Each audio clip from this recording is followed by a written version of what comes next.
ഒരിടത്തൊരിടത്ത് ഒരു മിടുക്കിയായ പെൺകുട്ടി ഉണ്ടായിരുന്നു. അവളുടെ പേരായിരുന്നു അന്ന. ഫാമിലെ ഒരുപാട് ആടും പശുക്കളും കോഴികളും എല്ലാം നിറഞ്ഞൊരു ഫാമായിരുന്നു അത്. അവിടെ എല്ലാ മൃഗങ്ങളും വളരെയധികം സന്തോഷത്തോടു കൂടിയാണ് ജീവിച്ചിരുന്നത്. നാളെ അന്നയുടെ അമ്മായിയോട് മുത്തശ്ശി സുഖമില്ലെന്ന് പറയൂ. സുഖമില്ലാതായി. അന്നയുടെ മുത്തശ്ശി പറഞ്ഞു, എന്നെ കുറച്ചു ദിവസത്തേക്ക് ഇവിടെ താമസിക്കാൻ പറയൂ. ആ, ഉം, അമ്മായി, വല്യമ്മയ്ക്ക് സുഖമില്ല. അന്നയെ കുറച്ചു ദിവസത്തേക്ക് വീട്ടിലേക്ക് അയക്കാമോ?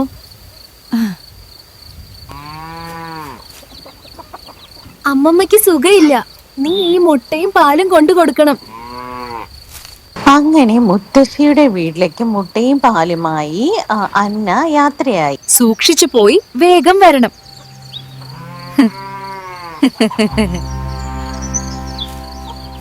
ഒരു ചെറിയ കാടിന്റെ അപ്പുറമായിരുന്നു മുത്തശ്ശിയുടെ വീട്. അവിടെ കുറച്ച് വന്യമൃഗങ്ങളൊക്കെ ഉണ്ടായിരുന്നു. എന്നാലും അന്ന ധൈര്യത്തോടെ അതുവഴി മുത്തശ്ശിയുടെ വീട്ടിലേക്ക് നടന്നു.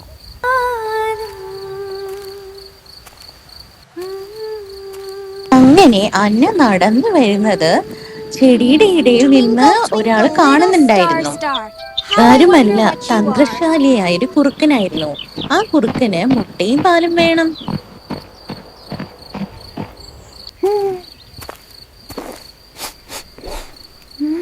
നല്ല മുട്ടയുടെയും പാലിന്റെയും മണം. നിങ്ങൾക്ക് എന്നിൽ നിന്ന് എന്തെങ്കിലും സഹായം വേണോ? ഞാൻ ഈ മുട്ടയും പാലും തരില്ല. ഇത് എന്റെ രോഗിയായ മുത്തശ്ശിക്ക് വേണ്ടിയുള്ളതാണ്. നിങ്ങൾ പശുവിനെയും കോഴിയെയും സഹായിക്കുകയാണെങ്കിൽ അവർ നിങ്ങൾക്ക് ധാരാളം മുട്ടയും പാലും തരും. ഇതിന് ഞാൻ നിങ്ങളെ സഹായിക്കാം. പിന്നെ ഈ മണ്ടനായ കുറുക്കൻ കുട്ടിയോടൊപ്പം അന്നയോടൊപ്പം പശുവിന്റെ അടുത്തേക്ക് പോയി.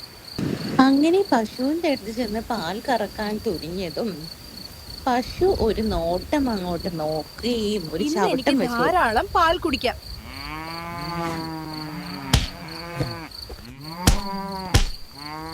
പശു അവന് കണക്കിന് കൊടുത്തു. അതുകൊണ്ട് അന്നയ്ക്ക് വളരെയധികം സന്തോഷമായി. അവൾ തുള്ളിച്ചാടി. വിഷമിക്കേണ്ട, നമുക്ക് മുട്ടയ്ക്കായി കോഴിക്കൂട്ടിലേക്ക് പോകാം. കോഴിക്കൂട്ടിൽ നിറയെ മുട്ടകളുണ്ട്. ഞാൻ ഇതെടുത്ത് എന്റെ കോഴികളെ തിന്നട്ടെ. ദൈവമേ, എന്നെ രക്ഷിക്കണേ. ഞാൻ ഇനി ഇത് ആവർത്തിക്കില്ല. നിങ്ങളുടെ ഉദ്ദേശ്യം എന്തെങ്കിലും മോഷ്ടിക്കുക എന്നതായിരുന്നു, അവരെ സഹായിക്കാനല്ല. അതുകൊണ്ടാണ് അവർ നിങ്ങളെ ആക്രമിച്ചത്. അവൻ കോഴിയിൽ നിന്നും പശുവിൽ നിന്നും ഒരു പാഠം പഠിച്ചു.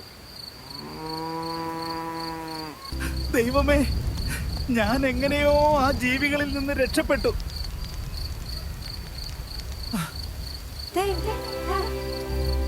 നീ എന്താ ഇത്ര വൈകിയത് മോളെ? വിഡ്ഢിയായ ചെന്നായ പേടിച്ച് കാട്ടിലേക്ക് ഓടിപ്പോയി. ഓ, നീ വളരെ മിടുക്കിയാണല്ലോ എന്റെ പ്രിയപ്പെട്ടവളെ. ഈ സൂപ്പ് രോഗികൾക്ക് സവിശേഷമായതും വളരെ എരിവും രുചികരവുമാണ്. കഴിക്കാം. എന്തുകൊണ്ടാണ് നിങ്ങൾക്ക് ചെന്നായയ്ക്ക് മുട്ടയും പാലും നൽകാൻ കഴിയാത്തത്?